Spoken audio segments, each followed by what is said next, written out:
వివాహము అన్నిటికన్నా ఘనమైనది అని నేను నా స్వజనము మరచి నిన్ను హత్తుకుందును.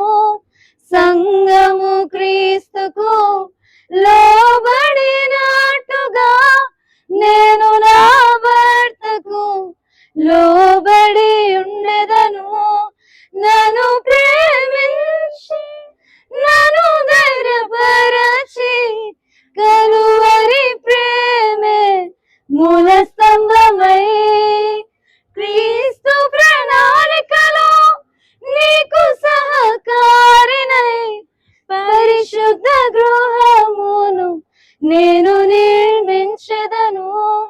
పరలోక సాక్షిగా నీ సన్నిధిలో నేను పరమాత్ముని కార్యముగా ఈ యాత్రను కొనసాగింతును.